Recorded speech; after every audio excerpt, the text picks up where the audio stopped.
Bonjour à tous, bienvenue sur Échecs et Pédagogie. Salut Romu. Salut Laurent, salut à tous. Aujourd'hui, cette position que l'on vous donne à chercher est tirée d'une partie entre Arnason et Sturroy, jouée en 1993. Le trait est au noir. Comme d'habitude, on vous invite à mettre en pause la vidéo et à chercher par vous-même ce qu'il y a à trouver. Et ensuite, vous allez pouvoir comparer vos trouvailles avec la solution que vous présentera Romu.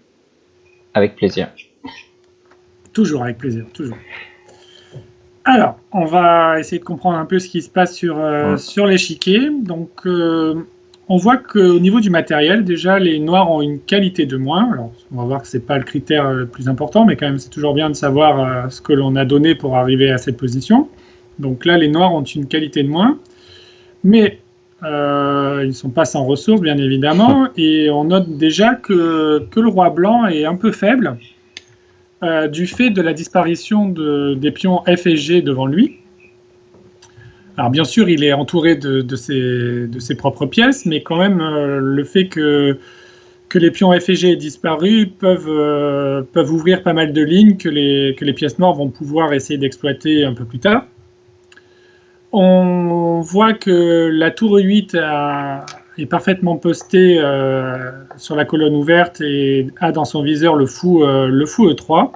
Ce même fou E3 qui est quand même certainement un des défenseurs principaux du roi blanc, puisqu'il couvre la diagonale A7 G1 qui a été affaiblie par la disparition du pion F et qui défend le pion C5 notamment. Donc c'est une pièce maîtresse dans la défense des blancs. On voit que le fou A8 est extrêmement fort. Il est loin, mais il est posté sur la grande diagonale et il a dans son viseur le cavalier F3 et la tour G2. Et bien sûr, en général, le roi blanc, qui, je le répète, a été gravement affaibli par la disparition des pions devant lui. La dame C7 est également assez bien placée puisqu'elle a le pion C5 en ligne de mire, mais aussi une belle diagonale H2B8 à sa disposition et qui pourrait être intéressante pour essayer d'attaquer le roi blanc. Le fou F8 qui est caché près de son roi, mais qui a lui aussi le pion C5 dans son viseur et qui pourrait intervenir assez rapidement dans l'attaque. Le cavalier C3 qui à distance aussi assez raisonnable du roi blanc et qui pourrait avoir son mot à dire dans les prochains coups. Donc en gros, toutes les pièces noires sont capables de viser à court terme le roi blanc. Et on sent qu'avec toutes ces lignes qui ont été ouvertes par notamment la disparition des pions F et G, les pièces noires vont certainement être très active et être capable de mettre à mal le roi blanc. Alors ce roi blanc, on a dit qu'il était faible, il est quand même entouré de pièces autour de lui. On voit notamment la tour G2 et la dame G5 qui sont postées en face du roi noir. Donc il ne faut pas sous-estimer ça quand même, parce que lorsqu'on attaque, il faut quand même avoir en tête que notre propre roi doit être sécurisé. Donc là, pour l'instant, il n'y a pas de danger immédiat, mais il faut faire quand même attention parce que les pièces blanches pourraient s'en prendre à notre roi si on ralentissait dans l'attaque. Le fou E3, j'en ai parlé tout à l'heure, il a surtout un rôle défensif. Il défend le pion C5 et la diagonale A7G1. Le cavalier F3, il est posté près de son roi et donc il contrôle quelques cases autour de lui qui peuvent être intéressantes.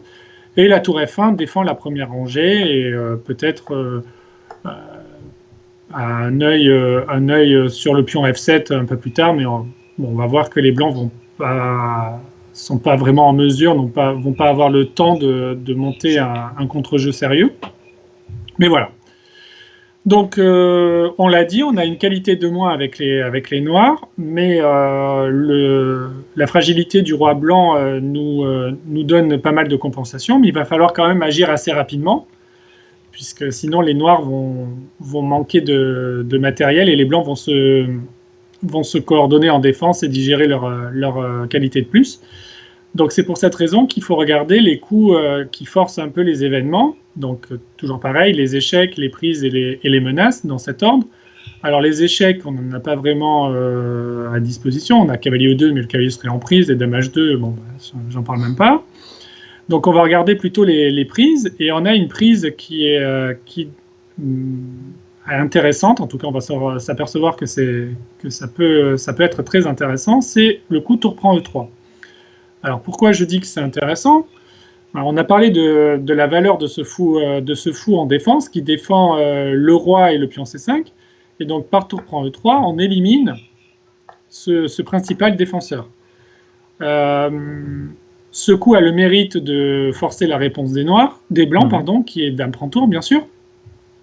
Et là, on enchaîne avec fou prend C5 pour essayer d'exploiter la faiblesse des cases noires. Et on voit qu'on fait une belle brochette sur cette diagonale. Non, du coup, donc, ça force la réponse des blancs avec cavalier D4. Exactement, la réponse des blancs est forcée. Il faut interposer quelque chose entre le fou C5 et la dame E3, donc le cavalier D4 est le seul coup. Et c'est là que certainement, je pense que la plupart d'entre vous, vous avez marqué une première pause, puisque on pourrait se dire, ok, maintenant comment je fais? J'ai quand même pas mal de matériel en moins, j'ai certes des pièces actives, mais comment poursuivre l'attaque? On pourrait être tenté de prendre la tour en G2, puisqu'elle est en l'air, histoire de récupérer un peu de matériel et de s'en prendre aussi au roi blanc, mais après roi prend G2, c'est pas si facile de voir comment on pourrait continuer l'attaque. On voit que en plus on a un échec en E8 qui est disponible pour les blancs, ce qui permettrait au cavalier D4 de ne plus être cloué et donc ensuite de peut-être le ramener sur F3 par exemple pour colmater un peu les brèches et consolider la position du roi blanc. Et on voit pas de choses vraiment décisives pour les noirs dans cette position. Ouais, on a des compensations, mais il n'y a rien de décisif, ouais, comme tu le dis. Alors qu'est-ce qu'on peut tenter d'autre après cavalier D4? Alors, comme toujours, il faut essayer de regarder les coups qui forcent la réponse. Et donc les échecs, on ne voit pas trop encore une fois d'échecs à notre disposition. On va regarder les prises. Donc on a regardé fou prend G2, mais on a vu que c'était insuffisant. Mais on peut regarder aussi l'autre coup qui est fou prend D4. Alors ça peut paraître paradoxal au premier abord, puisque on a fait tour prend E3 au coup d'avant pour essayer d'exploiter les cases noires, et là on échange notre fou de cases noires, et donc on enlève le clouage de ce cavalier D4 qui avait l'air intéressant, mais il y a une idée en tête, c'est qu'on veut faire intervenir le cavalier C3 dans l'attaque. Et donc en faisant fou prend D4, on attire la dame sur la case D4, qui est une case de fourchette. On voit que le cavalier sur E2 fait une fourchette entre le roi G1 et la dame D4. Alors, on peut évidemment se dire, mais après cavalier E2, il y a tour prend E2. Oui, forcé d'ailleurs. Forcé d'ailleurs. Mais là, le fait d'avoir fait cavalier E2 et d'avoir sacrifié notre cavalier, on dévie la tour de la case G2, et sur cette case G2, la tour G2, pardon, empêchait la dame noire de venir sur la case G3. Et donc maintenant, dame G3 devient possible, et en fait c'est mat, puisque le roi ne peut pas bouger à cause du fou A8 qui l'empêche, et après tour G2, dame prend G2, c'est mat. Ouais, donc quand même un enchaînement assez impressionnant, qui fait notamment penser aux plus belles parties de Kasparov, qui avait un style assez violent comme ça, où tout est forcé et où vraiment le camp de la défense était les guidés. Alors on va la repasser en accéléré. Tour prend E3, on force l'adversaire à venir sur E3. Fou prend C5, on le force à s'interposer. En échange, il n'a toujours pas le choix. Cavalier E2, c'est toujours aussi violent. Évidemment, les blancs, s'ils ne veulent pas céder à ce qu'on leur impose, doivent donner à chaque fois beaucoup de matériel. Donc ici, c'est pareil, on n'est pas obligé de se faire mater, mais dans ces cas-là, on perd la dame, on a perdu la partie.